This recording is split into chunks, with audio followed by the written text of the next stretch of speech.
स्तुति के द्वारा प्रसन्न शिव के द्वारा ब्रह्मा और नारायण को आश्वासन देना तथा ब्रह्मा का सृष्टि रचना।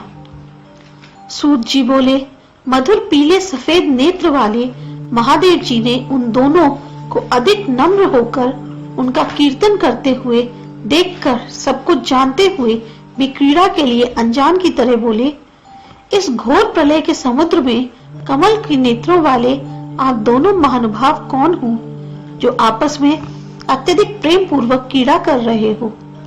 तब वे दोनों बोले, भगवान ऐसा क्या है जिसे आप नहीं जानते। हे विभो, हे रुद्र, हम दोनों को आपने ही इच्छा पूर्वक बनाया है। तब तो उनके इस प्रकार के अभिनंदनकारी तथा मान्य वचनों को सुनकर भगवान महादेव जी की मधुर वाणी में इस प्रकार कहने लगे, हे कृष्ण, हे हिरण्यगर्भ ब्रह्मा जी, आप दोनों मेरे हृदय से उत्पन्न हुए हो। तुम दोनों अपना इच्छित वरदान मांगो। तब भगवान विष्णु ने नम्र होकर कहा कि हे प्रभु, यदि आप मुझ पर प्रसन्न हैं तो मुझे अपनी भक्ति प्रदान कीजिए। केशव का ऐसा कहने पर शंकर भगवान ने उन्हें अपने कमलवत चरणों में दृढ़ भक्ति प्रदान की तथा ब्रह्मा जी से बोले, हे वत्स, तुम सभी लोगों का कर्ता होगे, तुम्हारा कल्याण हो। ऐसा कहकर भगवान शंकर ने ब्रह्मा को अंगुलियों से स्पर्श किया और पुनः कहा कि हे वत्स, तुम मेरे समान ही हो, तुम पितामह की संज्ञा वाले भी होगे।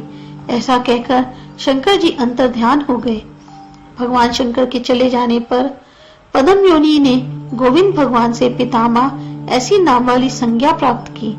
प्रजा की रचना के लिए ब्रह्मा जी ने बड़ा उग्र तप किया, किंतु उस तप से कुछ भी प्राप्त नहीं हुआ।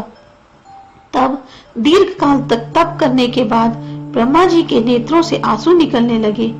तब उन आंसुओं से वात, पित्त, कफ से युक्त, स्वास्तिक से युक्त बड़े बड़े केशों सहित महाविशैली सर्प उत्पन्न हुए।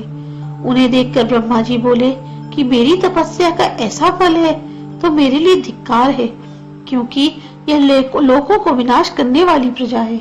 इस प्रकार क्रोध और पश्चाताप से ब्रह्मा जी को मूर्छा हो गई और उसी समय प्रजापति ब्रह्मा ने प्राणों को त्याग दिया।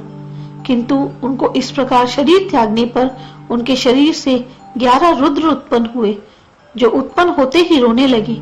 रोने के कारण ही वे रुद्र कहलाए। ये रुद्र ही ब्रह्मा के प्राण हैं तथा ये प्राणियों के भी प्राण हैं, जो सभी जीवधारियों में समाये हैं। महाभाग साधु ब्रह्मा के इस उग्र कार्य से प्रसन्न होकर उन रुद्रों ने फिर से प्राण देकर जीवित कर दिया। तब तो प्राणों को प्राप्त कर ब्रह्मा जी ने उन देवेश्वर भगवान शंकर की गायत्री के सहित पूजा उपासना की। उन विश्वेश्वर को सर्वलोकमय देखकर आश्चर्य पूर्वक बारंबार प्रणाम किया और शिव से पूछने लगे कि हे विभो, यह सर्व आदि कौन है।